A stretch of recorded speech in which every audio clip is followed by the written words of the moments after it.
주기도문은 예수님이 선포하셨던 하나님 나라의 이상과 소망을 담고 있는 것으로서 성도들의 신앙생활에 필요한 가장 중요한 내용들을 간직하고 있습니다. 주기도문에는 하나님과 우리의 관계와 또 세상을 향한 하나님의 거룩한 목적도 밝혀주고 있습니다. 그런가 하면 우리가 살아가는 일상생활에서의 지극히 사소한 것들에 대한 하나님의 돌보심도 들어 있습니다. 한마디로 주기도문에는 우리의 영적이고 육적인 행복을 위한 모든 것이 포함되어져 있습니다.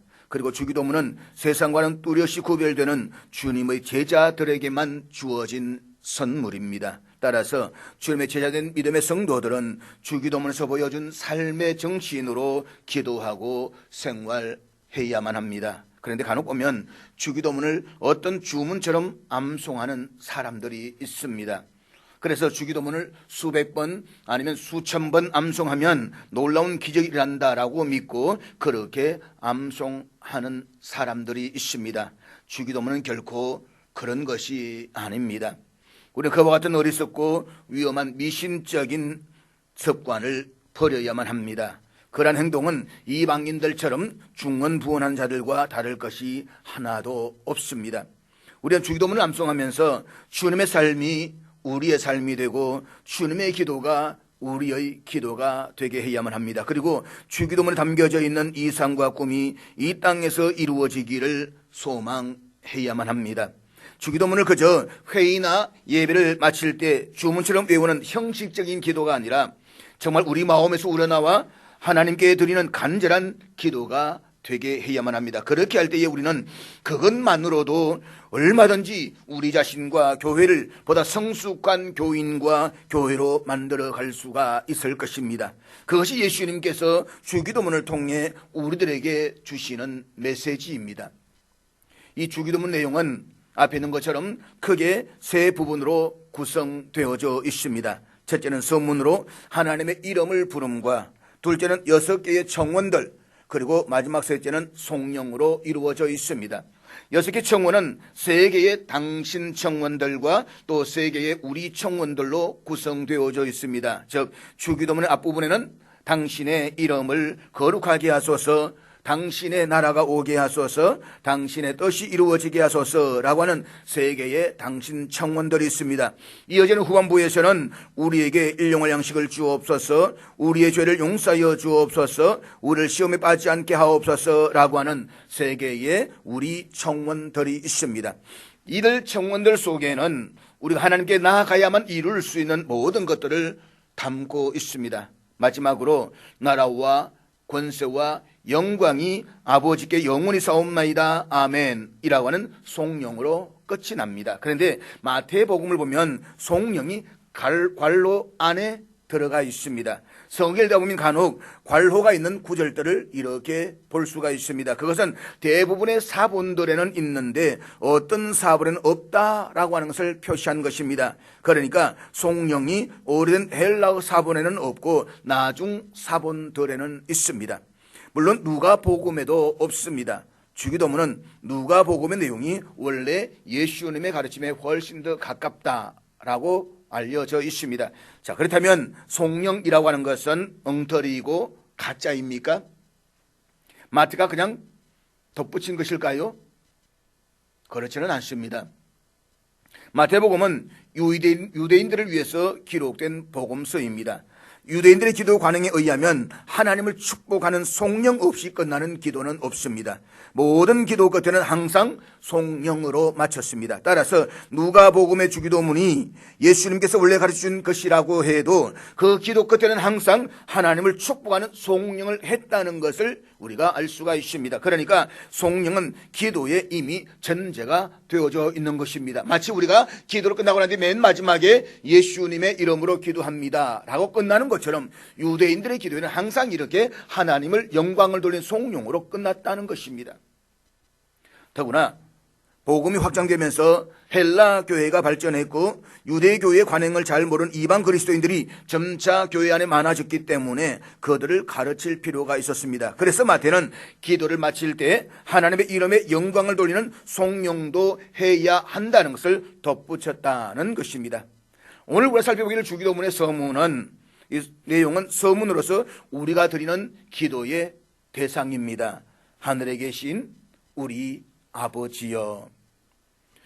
기도는 기독교에만 있는 것이 아니라 세상 모든 종교들에게 있는 공통적인 의식입니다.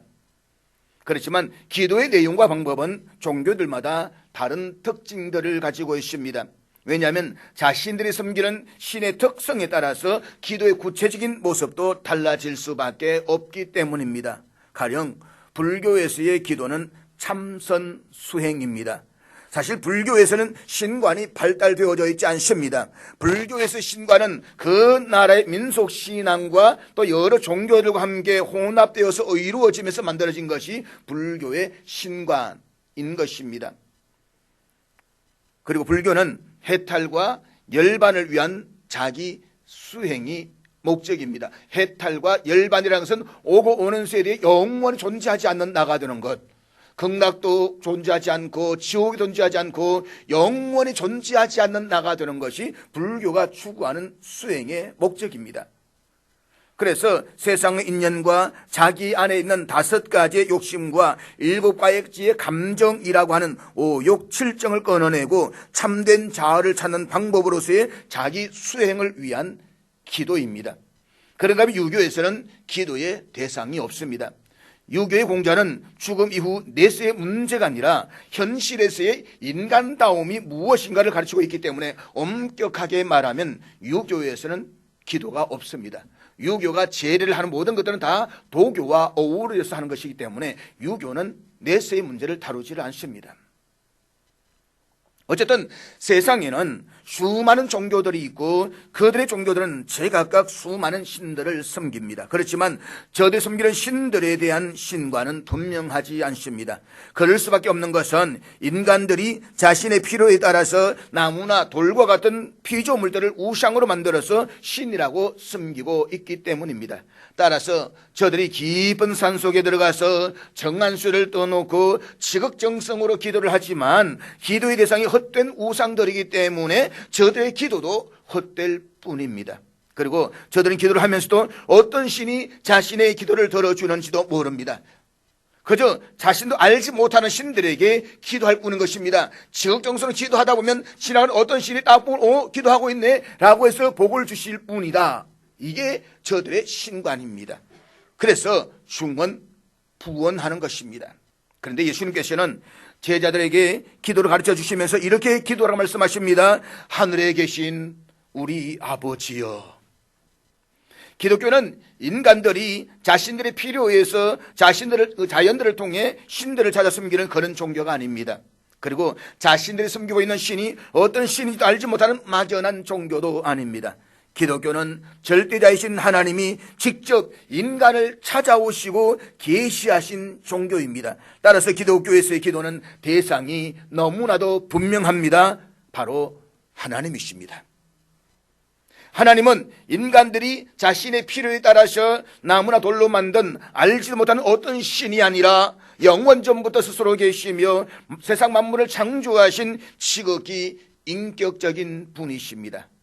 그렇기 때문에 예수님께서는 주기도문을 가르쳐 주시면서 이렇게 기도하라고 말씀하십니다. 하늘에 계신 우리 아버지여. 하나님의 이름을 부르며 시작하는 이 주기도문의 서문에는 중요한 몇 가지의 의미를 담고 있습니다. 첫째로 우리가 드리는 기도의 대상이신 하나님은 우리의 아버지가 되신다는 것입니다. 주기도문의 서문인 하늘에 계신 우리 아버지여 라는 말씀에는 우리가 드리는 기도의 대상이 누구이신지 그리고 그분은 우리와 어떤 관계가 있는지를 정확하게 가르쳐 주고 있습니다. 즉 우리의 기도를 들으시고 또 우리가 기도를 해야 할 대상은 하나님이십니다. 그렇습니다. 기도는 하나님께 드리는 것입니다. 우리의 기도를 들어주시는 분도 하나님이십니다. 우리 하나님은 어떤 원리나 법칙 혹은 추상적인 개념으로서 막연한 어떤 존재가 아닙니다. 하나님은 지극히 인격적인 분이십니다. 예수님께서는 우리가 기도를 할 때에 이방인들처럼 알지도 못하는 신들을 향해서 중언부언하는 것이 아니라 대화의 상대로 말을 건넬 수 있는 분이라는 사실을 가르쳐 주기 위해서 하늘에 계신 우리 아버지여 라고 말씀을 하십니다. 일반적으로 세상의 군주들은 지위와 위엄을 드러내기 위해서 상징화된 이미지로 자신의 칭호들을 사용합니다. 그래서 북한의 김일성 같은 경우에는 이름 앞에 불세출의 영도자, 21세기의 찬란한 태양, 영명하신 지도자, 어버이 수령도지 이러면서 수많은 단어들을 갖춰두고 사용해 왔습니다. 그런 의미에서 예수님께서도 기도를 시작하시면서 하나님에서 이렇게 표현했으면 어땠을까요? 거룩하시고 지엄하신 영광의 왕이시요 심판주이신 하나님. 그렇지만 예수님께서는 기도를 시작하시면서 우리가 드린 기도의 대상이신 하나님을 가리켜서 아버지라고 부르게 하십니다. 인간의 언어 중에 아버지라는 단어만큼 다양한 감정과 반응을 불러일으키는 것도 그리 많지 않을 것입니다. 왜냐하면 아버지라는 말 속에는 개인의 경험과 사회 문화적인 분위기가 농축되어져 있기 때문입니다. 따라서 개인적으로 아버지와 좋은 관계를 유지했던 사람은 아버지라는 단어에서 따뜻함과 그리움을 느낄 것입니다. 반면에 아버지와 심각한 갈등을 겪었거나 아버지로부터 큰 고통을 당했던 사람은 분노와 두려움을 느낄 것입니다. 그런데 예수님께서는 주기도문을 가르쳐 주시면서 이처럼 논란이 많은 아버지라는 단어를 하나님과 연결시키고 있습니다. 문제는 하나님을 아버지라고 했을 때 많은 사람들은 각자가 가지고 있었던 아버지에 대한 감정과 이미지를 그대로 하나님께 연결시킨다는 것입니다. 그러다 보니 아버지에 대해서 부정적인 감정과 경험을 가진 사람들 중에는 하나님 아버지라는 말에서 어두운 상처를 떠올리면서 이 표현을 사용하기를 힘들어하는 사람들도 있습니다. 대표적으로 종교개혁자 마르틴 루터가 한때 그랬습니다. 그는 광부에서 자수성가했던 아버지가 너무나도 무섭고 두려웠습니다. 그런 아버지를 생각하면서 만약에 하나님이 자신의 아버지와 같은 분이다라고 한다면 그 하나님은 너무나도 무섭고 두려운 분으로 생각했습니다. 그러나 나중에 그가 경험했던 하나님은 너무나도 자애하신 하나님 아버지이셨습니다. 어쨌든 육신의 아버지라는 경험을 하나님 아버지에게 투영하는 사람들이 많이 있습니다. 그런데 많은 학자들은 주기도문에서 사용하는 아버지라는 단어는 성인이 된 자녀들이 딱딱하고 묵직한 음성으로 부르는 아버지의 개념이 아니라고 말합니다. 오히려 천진난만한 어린아이들이 애교가 넘치는 음성으로 외치는 아빠라는 의미라고 이야기합니다. 아빠! 오늘 본문에서 아버지로 사용되고 있는 아람어 아바라는 단어는 어린아이가 젖을 전에 아버지에서 부르는 호칭입니다. 우리말로는 아빠입니다. 아빠. 근데 예수님께서는 이 단어가 더 이상 어린 아이들에게만 국한되지 않고 성인이 된 자녀들에게도 사용하게 하십니다. 즉 모든 그리스도인들은 하나님을 반갑고 기쁘게 아빠라고 부를 수 있다는 것입니다. 그러므로 아빠라는 말은 사랑하는 아버지라는 표현에서 느낄 수 있는 따뜻하고 친숙한 감정을 가지고 있습니다. 그런데 이러한 개념이 2000년 전에 이스라엘 사람들에게는 엄청난 충격이었습니다. 예수님 당시에 이스라엘 사람들은 위대하신 하나님을 너무나 두려워한 나머지 하나님의 이름조차 제대로 부르지를 못했습니다. 유대인들의 어떤 문서에도 하나님을 부를 때에 아빠라고 사용된 경우는 찾아볼 수가 없습니다. 신앙심이 깊은 유대인들은 항상 일상 가정생활에서 사용되는 친숙한 언어로 하나님을 부르기에는 하나님과 인간 사이의 격차가 너무나도 크다는 것을 알고 있었습니다. 그래서 유대인들은 하나님의 이름을 부르는 것조차도 불경스럽게 생각했습니다. 성경을 읽다가도 하나님이라는 글씨를 읽어야 할 때가 되면 소리를 내지 않고 어물쩍 넘어갔습니다. 하나님은 그렇게 위대하신 분이었고 대단하신 분이었습니다. 우리도 옛날에 보면 아버님의 이름을 부를 때 그냥 오주철이라고 부르면 난리가 났습니다. 너의 아버님의 함자는 어떻게 되시냐라고 하면 우리 아버지의 함자는 오자에 주자에 철자라고 그렇게 아주 경외심을 가지고 이름을 불렀습니다. 요즘은 하면 너희 아버지 이름 어떻게 되냐 그러면 우리 아버지 이름은 오주철요. 우리 그렇게 들어가지만 만약 옛날에 그랬다고 한다면 난리가 났습니다. 그렇게 이스라엘 백성들은 하나님의 이름을 부르기를 두려워했다는 것입니다.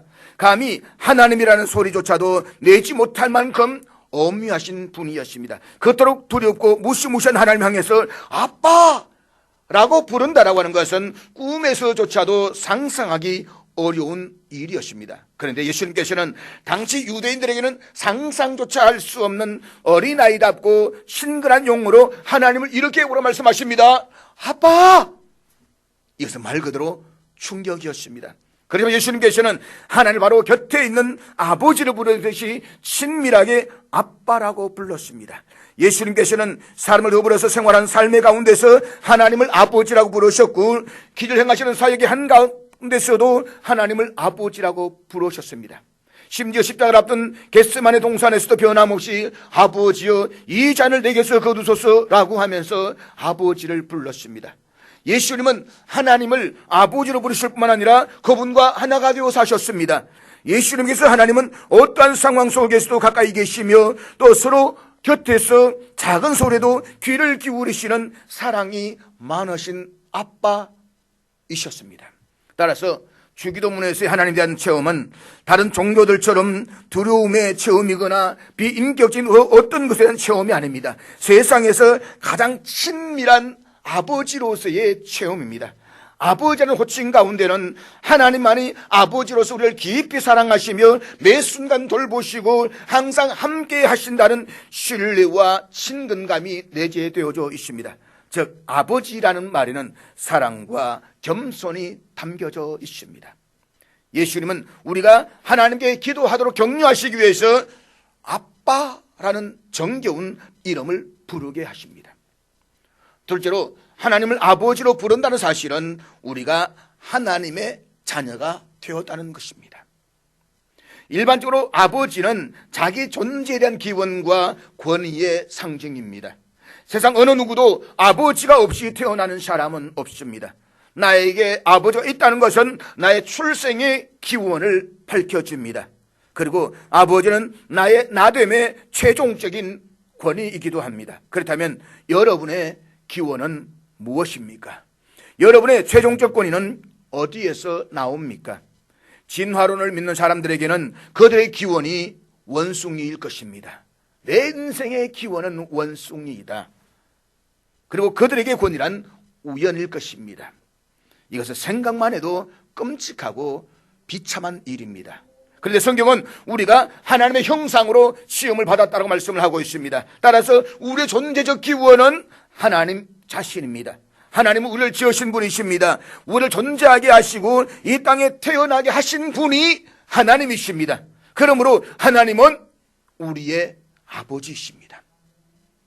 그런데 우리가 하나님의 자녀가 된 것은 우리들이 세상 사람들보다 잘나거나 내세울 공로가 많아서가 아닙니다.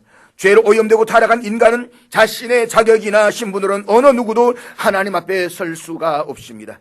하나님을 아빠, 아버지라고 부르면서 나아갈 수도 없습니다. 왜냐하면 모든 인간은 진노의 자녀가 되어서 죄로 말미암아 하나님과 관계가 단절되어 있고 사탄의 종노릇을 하고 있었기 때문입니다. 그러므로 인간은 그 누구도 하나님을 아버지로 만나거나 경험할 수가 없었습니다. 그를 불과 예수님께서는 제자들에게, 그리고 당신을 믿고 따른 모든 세대의 제자들에게 주기도문을 가르쳐 주실 때에 자기를 따라서 하나님을 아빠라고 부르라고 말씀을 하십니다. 그렇게 함으로써 아들인 자신의 지위에 동참하게 하셨습니다. 무엇보다 예수님께서는 하나님을 아버지로 부르며 나아갈 수 없는 범죄한 인간들을 위해서 십자가에 못 박혀 죽으시고 부활하심으로써 우리가 하나님의 자녀가 되는 길을 다 이루어 놓으셨습니다. 요한복음 20장 17절에 보면 빈 무덤 앞에서 울고 있는 마리아에게 나타난 예수님께서 이렇게 말씀하시는데 우리 다 같이 읽도록 하겠습니다. 부활하신 예수님께서는 내 아버지 곧 너희의 아버지라고 말씀을 하십니다. 이 말씀은 창세전부터 성부 하나님과 하나이신 삼위일체이셨던 예수님께서 십자가에 죽으시고 부활하심으로써 그를 믿고 따른 제자들이 하나님의 자녀 신분으로 변화되었다는 것을 의미합니다. 그리고 이 사실은 예수님께서 이 땅에 오셔서 감당하셨던 모든 사역의 목표가 하나님이 우리의 아버지가 되도록 하셨다는 사실입니다. 그래서 하나님은 우리의 아버지가 되시고 우리는 그분의 자녀가 되었습니다. 우리 이처럼 하나님의 자녀가 되고 그분 앞에 나아가서 아빠라고 부르게 된 것은 하나님의 특별한 은혜입니다. 그리고 하늘에 계신 우리 아버지여라고 부를 수 있는 것은 자신이 진정 하나님의 자녀라는 확신이 있어야만 할 수 있는 신앙 고백입니다. 그런데 예수님에게 있어서 하나님 아버지와 우리 믿음의 성도들에게 있어서 하나님 아버지가 되시면은 차이가 있습니다. 예수님은 삼위일체 한 분으로서 영원전부터 하나님 아버지와 동질이셨습니다. 예수님은 영광스럽고 초월진 방식에 의해서 친아들이 되셨습니다. 그렇지만 우리는 예수 그리스도의 복음을 믿음으로 구원받고 양자의 영을 받아 예수 그리스도의 복음으로 말미암아서 하나님의 자녀가 되어 하나님을 아버지라고 부르는 것입니다. 즉 우리는 양자됨과 은혜에 의해서 하나님의 아들이 되었습니다. 그러니까 예수님의 하나님 아들 되심과 우리가 하나님 아들 되면 차원이 다른 것입니다. 우리는 양자되었습니다. 양자되었다는 말은 입양되었다는 말입니다. 우리가 하나님의 친자녀가 아니라는 이 사실 때문에 한편으로는 기쁘고 행복하지만 또 다른 한편으로는 불안하고 두렵게 생각하는 사람들이 있습니다. 적지 않은 입양아들이 어느 정도 철이 들면 자신의 양부모가 혹시라도 내쫓으면 어찌하나 라고 걱정을 합니다. 마찬가지로 적지 않은 그리스도인들이 율법주의의 함정에 빠집니다. 즉 자신들이 하나님의 명령과 지시를 완벽하게 이행함으로써 하나님의 자녀라는 신분과 지위를 획득하거나 유지하려고 노력합니다. 그러나 기억하십시오. 자신의 능력과 열정으로 하나님의 자녀라는 신분과 지위를 유지하겠다라는 생각은 실은 가능하지도 않을 뿐만 아니라 자신의 삶을 망가뜨리는 것입니다. 무엇보다 그런 생각은 우리를 향한 하나님의 참된 사랑을 왜곡하는 것이기도 합니다. 사랑하는 여러분, 하나님께서 우리를 자녀로 삼으신 것은 우리가 의롭거나 완벽해서가 아닙니다. 사도 바울은 로마서 5장 8절에서 이렇게 말씀하시는데 우리 다 같이 읽도록 하겠습니다. 우리가 아직 죄인 되었을 때에 그리스도께서 우리를 위하여 죽으심으로 하나님께서 우리에 대한 자기의 사랑을 확정하셨느니라. 그렇습니다. 하나님 우리가 아직 죄인 되었을 때에 부르시고 당신의 사랑을 확정하셨습니다. 하나님께서 우리를 하나님의 자녀로 선택하시면 결코 후회나 번복이 없습니다. 이 세상의 부모는 자녀를 버릴지라도 우리 하나님 아버지께서는 결코 우리를 잊어버리거나 내쫓지 아니하십니다. 그러므로 설사 여러분이 과거에 엄청난 실수와 잘못을 저질렀다고 할지라도 두려워하지 말고 하나님 아빠에게로 나오십시오. 어떤 상황에서도 하나님 변함없는 사랑에 대해서 확신을 가지십시오. 그리고 그 확신을 통해서 자녀로서의 진정한 기쁨과 평안을 누릴 수 있기를 주의 이름으로 축복합니다.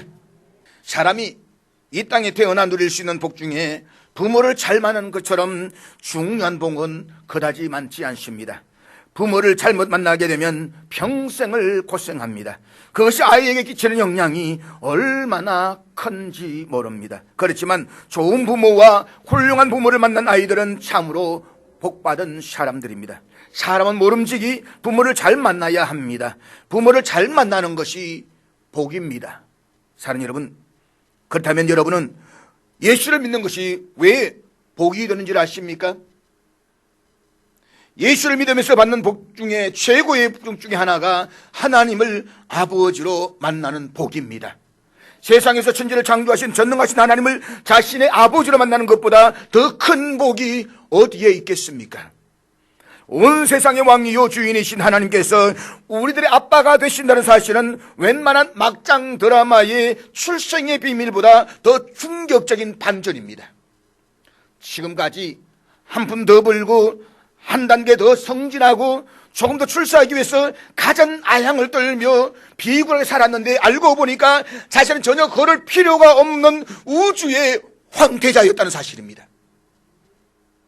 다시 말해서 황태자의 품위와 위엄을 드러내며 당당하게 살아야 했던 우리가 어처구니 없게도 이 세상의 하찮은 조롱과 위협을 두려워하고 있었다는 것입니다. 그러므로 사랑하는 여러분, 이제 하나님의 황태자로서의 품위와 자긍심을 되찾으십시오. 세상은 자신의 소중한 품격을 스스로 포기하는 사람을 두려워하거나 존중하지 않습니다. 하지만 자신의 품위를 스스로 지키는 사람에게는 세상도 예의를 갖추기 마련입니다. 이제 가슴을 활짝 열고 당당하고 자신 있게 세상을 향해서 발걸음을 내디디십시오. 그리고 독생자를 주시고 사랑하시는 하나님 아버지께서는 무엇이든지 마음껏 구하십시오. 우리 주님께서는 마태복음 7장 11절에서 이렇게 말씀하시는데 우리 다 같이 읽도록 하겠습니다. 너희가 악한 자라도 좋은 것으로 자식에게 줄 줄 알거든 하물며 하늘에 계신 너희 아버지께서 구하는 자에게 좋은 것으로 주시지 않겠느냐. 아멘. 그렇습니다. 하나님 아빠께서는 여러분에게 좋은 것을 주시기를 원하십니다. 더 좋은 것을 주시기를 원하십니다. 또한 언제든지 항상 그렇게 하실 준비가 되어 있는 분이십니다. 혹여 능력이 부족하십니까? 지혜가 부족하십니까? 재물이 부족하십니까? 사랑하는 하나님 아빠께는 부족한 것도 불가능한 것도 전혀 없습니다. 왜냐하면 그분은 세상 우주 만물을 창조하신 분이시기 때문입니다. 그러므로 하나님께서 여러분의 삶을 가장 좋은 시점에 가장 좋은 것으로 가득 채워 주실 것을 믿으시기를 주의 이름으로 축복합니다. 셋째로 주의 이름 소문에서 부르는 하나님은 나의 아버지가 아니라 우리의 아버지란 사실입니다. 우리 아버지요. 유대인들은 하나님이 자기들의 아버지라고 자랑했습니다. 그런데 예수님께서는 하나님 아버지를 나의 아버지가 아니라 우리의 아버지라고 부르라고 말씀을 하십니다. 주기도문에서 강조되고 있는 단어는 우리라는 단어입니다. 짧은 구절에서 우리가 10번이나 나올 만큼 주기도문은 나의 기도가 아니라 우리의 기도, 공동체적인 기도입니다. 그러니까 아버지로서의 하나님은 나의 아버지에서 그치는 것이 아니라 우리의 아버지입니다. 여기서 우리는 하나님 나라가 개인의 나라가 아니라 공동체적인 나라임을 보여줍니다. 우리 아버지라는 이름은 개인주의와 이기주의를 넘어서서 인류를 사랑으로 하나 되게 하는 길을 열고 있습니다. 그러므로 제자들의 신앙은 항상 공동체를 지향하는 성격을 지녀야만 합니다. 우리가 예수를 믿는다라고 하는 것은 이 땅의 혈연이나 지연이나 학연에 근거하지 않은 새로운 공동체, 새로운 하나님의 가족에 속한다는 것입니다. 그것이 교회입니다. 예수 그리스도의 피로 구속함을 받은 사람들은 교회라는 공동체에 속해서 하나님을 아버지로 모시고 살아갑니다. 그런 점에서 바른 신앙생활의 시작은 개인적인 믿음의 결단에서 비롯되지만 개개인의 신앙이 보다 올바르게 성장하고 발전하기 위해서는 교회라는 믿음의 공동체가 반드시 필요합니다. 그럼에 불구하고 오늘 현대의 그리스도인들 가운데는 믿음의 공동체를 위한 헌신과 봉사는커녕 그냥 예배만 드린 후에 바람처럼 빠져나가는 사람들이 많이 있습니다. 사람들과 교제하기를 거부하는 것입니다. 부담된다는 것입니다. 그렇지만 성도의 사귐은 선택사항이 아니라 필수사항입니다. 그래서 기독교는 지난 2000년 동안 이렇게 고백해 왔습니다. 성도의 교제를 믿습니다. 여기서 말하는 교제는 바로 그리스도 안에서의 친교와 사귐을 말합니다. 그럼 기억하십시오. 자기 중심적이고 개인적인 신앙생활은 하나님을 우리 아버지로 고백하는 데 있어서 심각한 장애를 일으킨다는 사실을 말입니다. 그리고 기독교에서 나홀로 신앙은 존재하지 않습니다. 우리가 예수님을 믿고 우리 아버지로 부른다라고 하는 것은 하나님을 한 아버지로 섬기는 가족의 일원이 되었다는 것입니다. 이 가족은 우리 교회만 의미하지는 않습니다. 우리 교회라고 하니까 언양 영신교회만을 생각하지만 이 언양 영신교회만이 아닙니다. 오고 왔던 모든 교회들, 지금도 세상 모든 교회에 흩어져 있는 하나님을 그리스도 고백하고 믿는 모든 교회들을 향해서 우리는 우리의 가족이 되는 것입니다. 자녀이면서 아버지의 일을 모른 척할 수는 없습니다. 마찬가지로 가족의 일원이면서 형제 자매 일을 외면할 수는 없습니다. 여러분은 누군가가 여러분 앞에서 여러분의 육신의 아버지나 형제를 비난하고 모욕하는 말을 하면 가만히 있을 수가 있겠습니까? 아마도 가만히 있는 사람은 문제가 있는 사람일 것입니다. 그런데 오늘 한국교회는 너무 개교회적이고 이기적입니다. 교회가 더 교회를 비난하고 있습니다. 교인들이 더 교회와 교인들을 비난하고 있습니다. 우습지 않습니까? 하나님 우리 아버지라고 기도하면서 정작 나는 전혀 관계가 없는 사람처럼 우리는 살아가고 있습니다. 하나님 아버지께서 이런 우리의 모습을 보시면서 뭐라고 하실까요? 지금처럼 힘들고 어려운 때에는 더더욱 우리라는 의미를 깊이 생각해야만 합니다. 하나님을 우리 아버지로 부르는 교회와 성도들은 서로를 정죄하거나 미워해서는 안 됩니다. 우리 아버지는 그래서 나를 넘어선 우리에 대한 책임감을 불러일으키는 것입니다. 사랑하는 여러분, 주님께 가르쳐준 기도는 하나님 사랑만을 강조하지는 않습니다. 기도는 하나님 사랑이면서 동시에 이웃 사랑입니다. 만약에 내가 하나님을 아버지로 부르면서 동일하게 하나님을 아버지로 부르는 다른 사람들에게 형제와 자매로 부르지 못한다고 한다면 나는 하나님을 온전히 아버지로 부르지 못하는 것입니다. 그러므로 하늘에 계신 우리 아버지여 라고 기도할 때마다 다른 형제 자매와 영적 가족으로서의 만남과 교제를 이루어갈 수 있는 저와 여러분들 수 있기를 주의 이름으로 축복합니다. 넷째로, 하나님 우리 아버지는 하늘에 계신 분이십니다. 여기서 하늘에 계신다라는 말은 하나님께서 공간적으로 하늘에만 계시는 분이다, 그런 의미가 아닙니다. 이 말은 인간과 차원이 다른 초월성과 존엄성, 완전성을 지닌 분이심을 나타내기 위해 사용된 표현입니다. 하나님은 죄인된 인간과는 감히 견줄 수 없는 분이십니다. 하나님은 완전하시지만 인간은 불완전합니다. 하나님은 창조주이시지만 인간은 피조물입니다. 하나님은 의로우시지만 인간은 죄인입니다. 이처럼 하나님과 인간 사이에는 절대 간격이 바로 하늘에 계신 이라는 이 표현 속에 담겨져 있습니다. 그런데 이처럼 인간과 결코 같을 수 없으며 인간과는 무한한 질적 차이를 가지고 계신 그 하나님께서 우리와 너무나 가까이 계신 아버지가 되셨다는 사실입니다. 그러므로 하늘에 계신 우리 아버지라는 이 하나님의 호칭은 두 가지의 역설적인 진리를 담고 있습니다. 하나는 하나님 인간이 결코 이룰 수 없고 나아갈 수 없는 절대적으로 거룩하시고 의로운 분이시다는 사실입니다.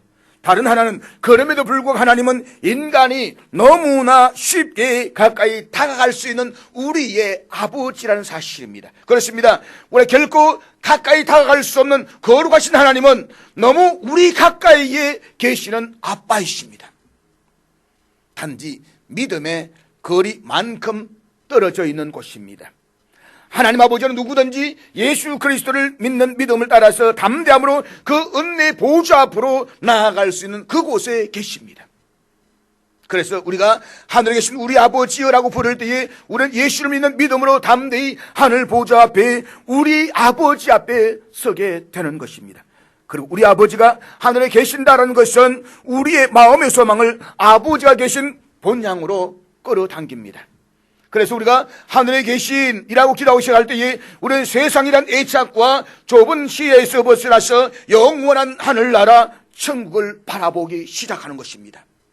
그러므로 기도를 시작하기에 앞서 여러분이 무엇을 구하기에 앞서 먼저 여러분은 하늘에 계신 여러분의 아버지, 우리 주 예수 그리스도의 아버지, 우리 아버지의 존전에 있음을 반드시 잊지 마십시오. 사랑하는 여러분, 예수님께서는 기도의 모범을 보여주시면서 우리들에게 먼저 기도 대상이신 하늘에 계신 우리 아버지임을 고백하게 하셨습니다. 하나님은 우리 아버지이시며 우리는 하나님의 자녀입니다. 그렇기 때문에 자녀된 우리는 아버지 되신 하나님께 나아가 무엇이든지 요구할 수가 있습니다. 그러므로 요한복음 1장 12절에서는 그것을 자녀의 권세라는 말로 표현했습니다. 하나님을 자기 아버지로 삼은 사람은 그래서 복이 있는 사람입니다. 그 사람은 당연히 하나님의 자녀가 되는 권세를 누리고 있는 것입니다. 그리고 그것이 바로 세상이 얻을 수 없는 놀라운 축복이 될 것입니다. 하나님은 우리의 아버지이십니다. 하나님이 우리의 아버지의 사실은 우리의 모든 신앙 행동의 동력이 될 것입니다. 그러므로 하나님이 우리의 아버지의 사실을 늘 기억하면서 신앙생활에 힘을 얻고 천국 백성으로 성난 삶을 살아갈 수 있는 저와 여러분 될 수 있기를 주의 이름으로 축복합니다.